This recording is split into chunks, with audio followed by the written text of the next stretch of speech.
Hello again, YouTube. Here's another video on my truck. I'm going to show you some of the problems with it and what I plan to do to fix those, and just discuss my other plans for it. As I said last time, it's a 92 K1500 Sport 4x4. Definitely not stock. I've changed so much on this truck, makes my own head spin when I think about it. Well, some of the problems with it are, let's go back here to the bed. It's a little cleaner this time, not much, actually. Clean doesn't last when you live on a dirt road. If you look over here, you can see one of the major problems is my bed is about to die. So I'm working on getting a new one of those. My buddy said he can get one and paint it for me. I just have to get time and money to do that. Eventually going to replace the rear bumper as well, because that's also rusting to death. Gotta love Michigan. Gotta love it. My plans for right after that are, just to get all that fixed, is just to get the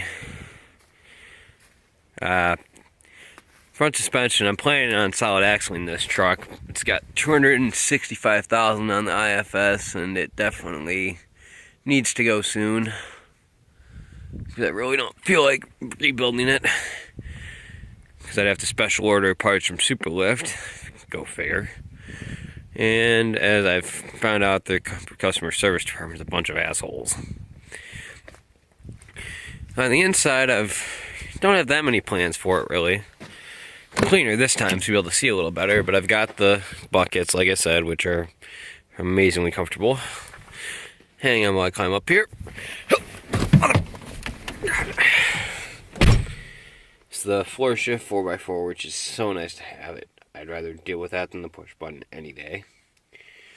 Then, like I said, my radio here is going to be replaced. I've got a quote on a Kenwood, just have to wait till my next paycheck to get the money together. My other plans for this thing are eventually, since it's got so many miles, and I love it so much, I'm going to eventually have all the stuff taken out the frame, get the frame blasted, get the all that stuff done. Going to have it undercoated out the wazoo so it never rusts again, because I live in Michigan and rust is a way of life up here. My other plans are to get a headache rack made for the back window so I can solid mount my toolbox with the new bed. Be pretty cool to have 4 KC lights on the top, and then LED brake and reverse built into the rack going right above the window. Toolbox is something I didn't mention. It's a Pro Max gloss black to match the truck, deep box. Got it for $360. It was scratch and dent. Pretty good. I have to have them remounted because their mounting isn't worth crap, obviously. Kind of annoying when you pay that much and then they can't install it, but oh well.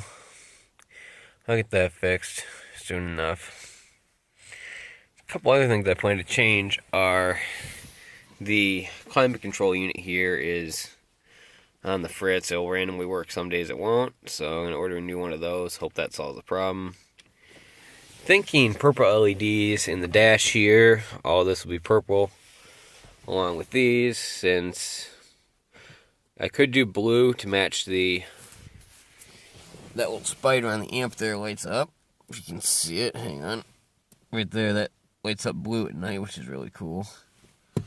And then my radio, both this one and my new one will be blue, but I'm thinking blue dash lights and a red interior won't really work that well, so going to go with purple. Kevin Robinson, I might have to join you on doing a theme for the truck. We will see.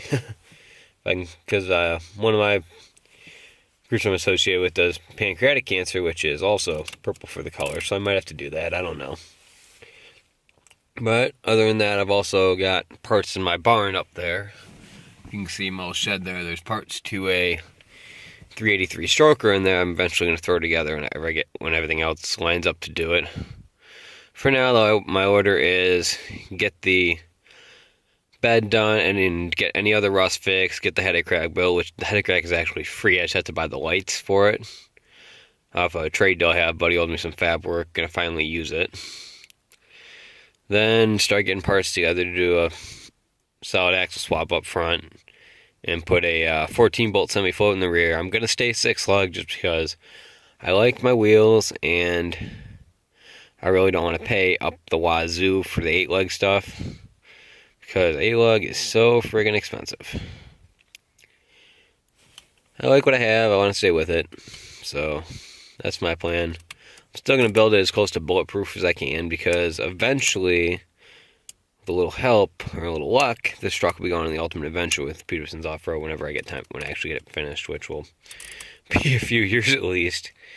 Because whenever I turn around, either something breaks or I get hit. I've wrecked it twice now, had it rebuilt, so actually I had to have the frame straightened the first time. That was painful. But, funny, I was told it couldn't be saved. I found a guy that said, yeah, I can save it, just give me 2 weeks. 2 weeks later, frame is straight as an arrow. Use magic. If you're in Michigan and need framework, look up Red's Frame in Highland. That's all I can say. One thing my buddy reminded me to mention is that I said I had the transmission rebuilt. I had it done heavy duty, rebuilt with a few performance modifications, which my builder did. He didn't tell me exactly what he did, but I can tell you it changed it. The builder is Hoxie's Transmission out of Hamburg. Dave is a hell of a guy, and he'll do you right. He did the transfer case as well, and I have no complaints on any of his work. Top notch, fast turnaround. The transmission rebuild took 2.5 days for him to pull it, rebuild it, and put it back in. Can you beat that? Oh, something funny here. The spur, which I've gotten questions from people about other places. That's a little special to me. This is my grandfather's. When he did rodeo, he was actually a rodeo champion in 1958. Midwest Cowboy Association, I believe, or Midwest Rodeo Station. Can't remember right now. But this is one of his practice spurs, so I always have Grandpa Alder riding with me. Had this in my old Dodge and followed me to my Chevy. Always be in this truck from now on because this truck will never leave. If we get other vehicles, I'll have to see if my uncle can find the other one so I can put it in that vehicle. But really, that's one of the ways my friends know it's me is they see the spur, they know it's me. Alright, well, I gotta get to work. Hopefully do a video here soon with hopefully maybe the new headache rack, maybe some other stuff. I really don't know. Because as I said, this truck loves to surprise me. Any ideas, comments, questions, concerns? I mean, let me know. I'm happy to answer any and all comments. And any ideas you have for the truck are also appreciated.